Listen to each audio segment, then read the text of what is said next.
সুপ্রিয় দর্শক আসসালামু আলাইকুম, কেমন আছেন আপনারা? নিশ্চয়ই ভালো আছেন। আজকের ভিডিওতে আপনাদের সবাইকে স্বাগত জানাচ্ছি। আজকে আমি আপনাদের সাথে শেয়ার করব এমন একটি কার্যকরী খাবারের কথা, যেই খাবারটা আপনার বাচ্চার রক্ত বাড়াবে, পর্যাপ্ত পরিমাণে অক্সিজেন সাপ্লাই দেবে, বাচ্চার ওজন বাড়াবে, সেই সাথে বাচ্চাকে পর্যাপ্ত পরিমাণে পুষ্টি সরবরাহ করবে, বাচ্চার ব্রেন ডেভেলপমেন্ট ভালো হবে। তাহলে চলুন জেনে নেওয়া যাক সেই খাবারটা কি। বাই দ্য ওয়ে, মূল ভিডিওতে যাওয়ার আগে একটা কথা বলি, আমি আমার চ্যানেলে pregnancy related, specially normal delivery related অনেক ইম্পর্ট্যান্ট তথ্য ভিডিও আকারে শেয়ার করে থাকি। এই তথ্যগুলো আমার পার্সোনাল এক্সপিরিয়েন্স ও আমার ডক্টরের সাজেশন থেকে নেওয়া। তাই আমার চ্যানেলটিকে যদি একবার আপনারা ভিজিট করেন, তাহলে আপনারা আপনাদের প্রশ্নাতীত মনের অনেক প্রশ্নের উত্তর পেয়ে যেতে পারেন।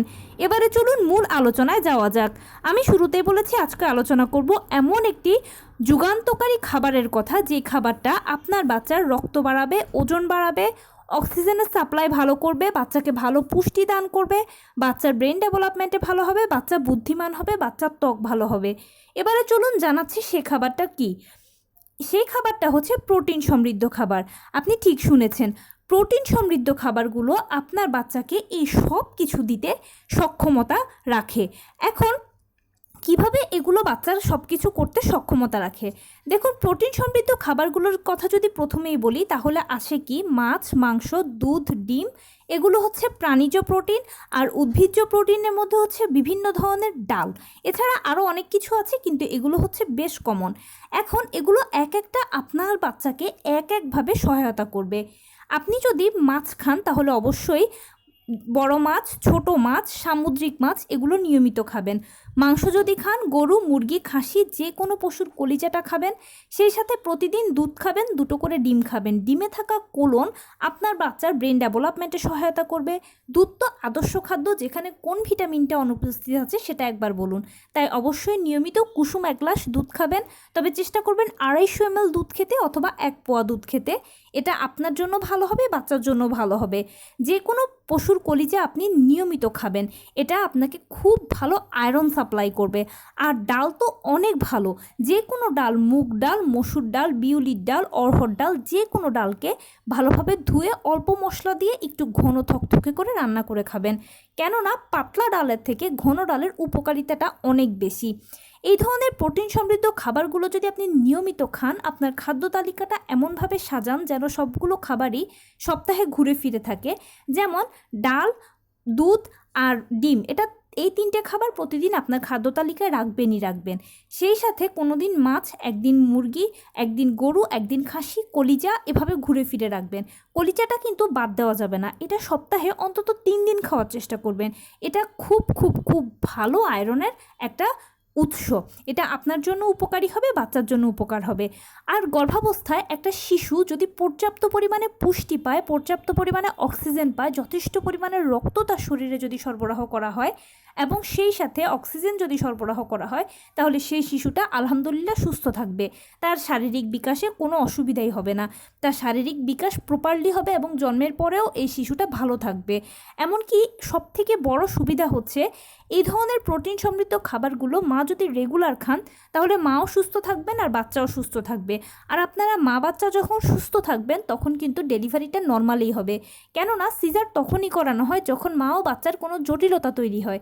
কিন্তু যদি মা বাচ্চা উভয়ই গর্ভাবস্থার শুরু থেকে প্রোটিন সমৃদ্ধ খাবার খান, এছাড়া খাবারের প্রতি কেয়ারফুল থাকেন, তাহলে অবশ্যই আপনারা দুজনে সুস্থ থাকবেন। আর সুস্থ মা, সুস্থ বাচ্চা মানে হচ্ছে নর্মাল ডেলিভারি। একটা কথা আপনি চিন্তা করুন, যে একটা বাচ্চা যখন মায়ের গর্ভে আসে, তখন সে একদম একটা সরিষা বীজের মতো থাকে। এই সরিষা বীজটা ধীরে ধীরে ধীরে ধীরে হাত, পা, নাক, কান, চোখ, মুখ, মাথার খুলি এগুলো এক এক করে তৈরি হতে হতে হতে হতে দীর্ঘ 9 মাসে তার একটা মানব শিশুর আকৃতি ধারণ করে সে, এবং ডেলিভারির জন্য প্রস্তুতি গ্রহণ করে। তাহলে তার এই জার্নিতে তাকে অবশ্যই আপনার পর্যাপ্ত পরিমাণে পুষ্টি তো দিতেই হবে। যদি না দেন, তাহলে তার শারীরিক বিকাশে বাধা হবে, তার বিকলাঙ্গতার একটা সমস্যা তৈরি হবে। এছাড়া রক্ত যদি অভাব থাকে তাহলে এই বাচ্চারা জন্মের পরে সার্ভাইভ করতে কষ্ট হয়ে যায়। অক্সিজেনের অভাব হলে বাচ্চা কিন্তু মায়ের গর্ভেই মারা যাওয়ার সম্ভাবনা থাকে। এছাড়া আরও কত কত কত প্রবলেম ক্রিয়েট হয়। কিন্তু আপনি যদি গর্ভাবস্থায় খাবারটার উপরে জোর দেন, স্পেশালি প্রোটিন সমৃদ্ধ খাবারগুলো বেশি বেশি করে খান, তাহলে ইনশাল্লাহ আপনিও সুস্থ থাকবেন, আপনার বাচ্চাও সুস্থ থাকবে, আপনাদের ডেলিভারিটাও নর্মালে হবে। আর এই প্রোটিন সমৃদ্ধ খাবার এমন একটা জাদুকরি খাবার, যে খাবারটা আপনাকে ও বাচ্চাকে ভালো ওজন তৈরিতে, ভালো রক্ত সাপ্লাই করতে, অক্সিজেন সাপ্লাই করতে, ভালো বিকাশে, এমনকি ত্বক গঠনেও, এছাড়া বাচ্চার চুল নখ গঠনেও সব কিছু তৈরিতে এগুলো উল্লেখযোগ্য ভূমিকা পালন করে। এমনকি এতে যে শুধু বাচ্চার ভালো হয় সেটা নাও, মায়েরও খুব ভালো উপকার হয়।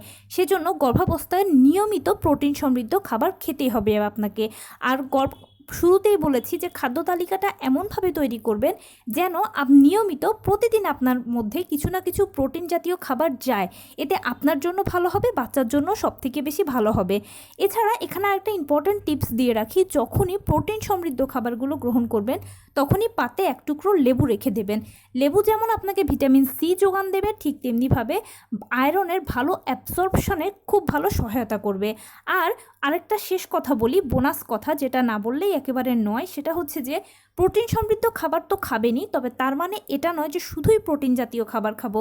তার পাশাপাশি হলুদ ফলমূল, সবুজ শাকসবজি, লাল জাতীয় খাবার, ওমেগা 3 ফ্যাটি অ্যাসিড সমৃদ্ধ খাবার, বিভিন্ন ধরনের শাক, বিভিন্ন ধরনের সবজি, কালারফুল শাক, কালারফুল সবজি, এগুলো নিয়মিত খাবেন। শাকসবজি, এক একটা শাকসবজিতে এক এক ধরনের ভিটামিন আছে যেগুলো আপনার ও বাচ্চার জন্য প্রয়োজনীয়। স্পেশালি শাকসবজিতে যে ভিটামিনটা সবথেকে বেশি আছে সেটা হচ্ছে ফোলেট বা ফলিক অ্যাসিড। এই ফোলেট বা ফলিক অ্যাসিডের অভাবেও কিন্তু বাচ্চা বিকলাঙ্গ হয়, তাই এগুলোও নিয়ম করে খাবেন। মোট কথা, গর্ভাবস্থায় খাদ্য তালিকা এমনভাবে সাজাবেন আপনি আপনার নিজের জন্য যেখানে সকল ধরনের খাদ্য উপাদানের সুষম ব্যালেন্স থাকে। এটা আপনার জন্য, বাচ্চার জন্য ভালো হবে, আপনারা সুস্থ থাকবেন দুজনে, এবং সুস্থ বাচ্চা, সুস্থ মা নর্মাল ডেলিভারির জন্য একদম ফিট। তো এই ছিল আজকের ভিডিও। কেমন লাগলো বলুন? যদি ভালো লেগে থাকে ও হেল্পফুল হয়ে থাকে তাহলে প্লিজ লাইক, কমেন্ট, শেয়ার করতে একদম ভুলবেন না। আর সেই সাথে আমার চ্যানেলটিকে সাবস্ক্রাইব করার বিনীত অনুরোধ রইল। পাশে থাকা বেল আইকনটি ক্লিক করে দেবেন যেন আমি ভিডিও আপলোড করার সাথে সাথে আপনার নোটিফিকেশান পেয়ে যান। যদি কোনো প্রশ্ন থাকে কমেন্টসে জানাবেন, আমি সর্বোচ্চ উত্তর দেওয়ার চেষ্টা করব। যদি কোনো পরামর্শ থাকে যে কোন বিষয়ের উপরে ভিডিও বানালে আপনাদের উপকার হবে সেটাও জানাবেন, আমি সর্বোচ্চ আপনাদের পছন্দের প্রায়োরিটি দেব। ভালো থাকবেন, সুস্থ থাকবেন। আসসালামু আলাইকুম।